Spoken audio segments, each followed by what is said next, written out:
고종 1852에서 1919년 1월 21일 조선 제26대 왕이자 대한제국 제1대 황제. 명성황후와 대원군의 세력 다툼 속에서 일본을 비롯한 열강의 내정 간섭을 겪었다. 개화, 수구의 양파가 대립하였고 병자수후조약, 한미, 한영수후조약 등이 이루어졌다. 초리제황, 암영명복, 초자명부, 자성님, 호주연, 영조의 현손 흥선대원군 이향의 둘째 아들이다. 비는 명성황후로 여성부원군 칠옥의 딸이다. 1863년 12월 철종이 후사 없이 승하하자 조대비의 전교로 12세에 즉위하였다.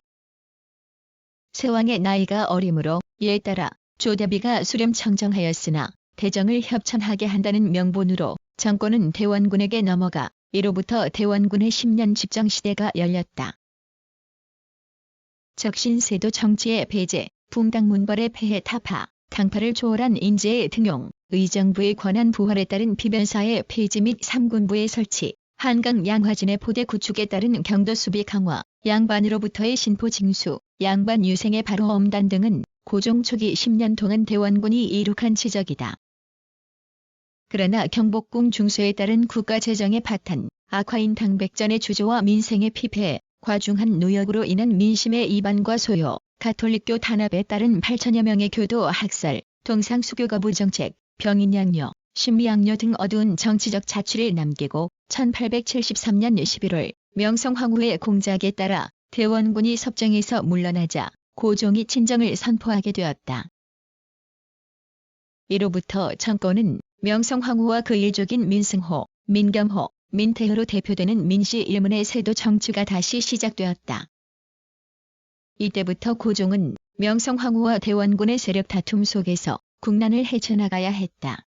1875년 운요 사건 운양호 사건을 계기로 동상수교 거부 정책을 버리고 일본과 병자수후 조약을 체결, 근대 자본주의 국가에 대한 개국과 함께 새로운 문물에 접하게 되자 개화당이 대두, 조정은 개화, 4대당의 격심한 알력 속에 빠졌다.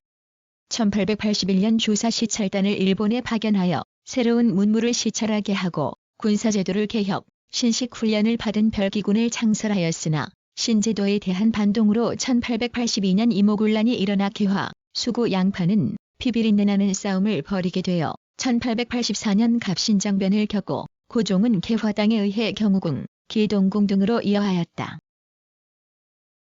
이런 중에도 한미, 한영수후 조약을 체결하여 서방국가와 외교의 길을 텄지만 1885년에는 조선에서 청나라의 우월권을 배제하고 일본도 동등한 세력을 가질 수 있게 하는 청일간이 춘진 조약 천진 조약이 체결되어 일본이 한반도의 발판을 굳히는 계기가 되었다. 1894년에 일어난 동학농민운동이 청일전쟁을 유발하고 일본이 승리하자 친일파는 대원군을 영입, 김홍집 등의 개화파가 혁신내각을 조직하여 개국 이래의 제도를 바꾸는 가부개혁을 단행하였다. 이로부터 한국 지배 기반을 굳힌 일본은 본격적으로 내정을 간섭하여 한국 최초의 헌법이라고도 할 홍범 14조가 선포되고 청나라의 종주권을 부인하고 독립국으로 행세하는 듯하였으나 일본의 내정 간섭은 더욱 심하여져 관제를 일본에 준하여 개혁하고 8도를 13도로 개편하였다. 그러나 삼국 간섭으로 일본이 랴오둥 영유 유동 영유를 포기, 국제적 위신이 떨어지자 민씨 일파는 칠로로 기울어 친일 내각을 무너뜨리고 이범진, 이완용 등을 등용하여 제3차 김홍집 내각을 구성하였다.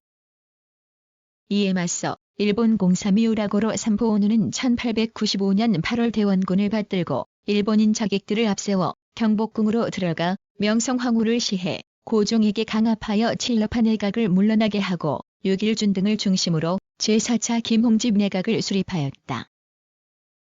종두, 우체사무, 단발령, 양력 사용, 도형 폐지 등은 이해 제4차 김홍집 내각에 의해 이루어졌다. 1896년 2월 러시아 공사 베베르의 계략으로 고종과 세자가 러시아 공사관으로 피신하는 아관 파천이 이자 김홍집, 정병하, 어윤중 등 개화파 인사가 살해되고 다시 칠러 내각이 성립되었다. 이로부터 한동안 한국은 러시아의 보호를 받았지만 고종은 1897년 2월 25일 러시아와 일본의 협상에 따라 경운궁으로 환궁, 8월에는 연호를 광무라 고치고 10월에는 국호를 대한제국, 왕을 황제라 하여 고종은 황제 즉위식을 가졌다. 1904년 러일전쟁에서 승리한 일본의 요구로 고문정치를 위한 제1차 한일협약을 체결, 이듬해 한성의 경찰 제한권을 일본 헌병대가 장악하였으며 이해 11월에는 제2차 한일협약인 을산흑약이 체결되어 외교권을 일본에 빼앗김으로써 병자호란 이래 국가존망의 위기를 맞았다. 이에 우국지사 민영환, 조병세, 홍만식 등은 자결로서 항의하였지만 일본은 1906년 2월 통감부를 설치하여 본격적인 대행정치 체제를 갖추었다. 1907년 제2회 만국평화회의가 네덜란드의 헤이그에서 열리자 고종은 밀서 이준 등을 파견하여 국권 회복을 기도하였으나 일본의 방해로 실패, 오히려 이 밀사 사건 때문에 일본의 협박으로 황태자에게 양위한 후 퇴위, 순종왕제로부터 태황제의 징후를 받고 덕수궁에서 만년을 보내다가 1919년 1월 21일 승하하였다. 당시 고종의 사망을 두고 일제에 의해 독살되었다는 설이 한간에 퍼졌다. 그날 고종의 병세가 위중하여 이완용이 궁에 머물며 숙직을 하였으며 궁전에 나인을 시켜 고종에게 식혜를 올렸는데 식혜를 마신 후 복통으로 급사한 것으로 전해진다. 고종이 독살당했다는 소문이 확산되자 일제는 매일 신보에 기사를 내고 고종이 뇌혈로 사망했다고 전했다.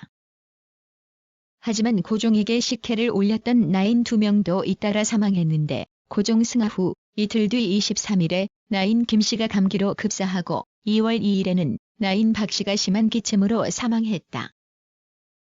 고종의 사망으로 항일 감정은 극에 달하게 되었고 고종의 장례일인 3월 3일에 맞추어 3.1 운동을 촉발하는 직접적인 동기가 되었다. 제위 44년은 민족의 격동기로서 실질적으로 국운과 명운을 함께하여 양위 3년 후에는 나라를 빼앗기는 비운을 맞았다. 능은 금국의 홍능이고 저소의 주연집이 있다.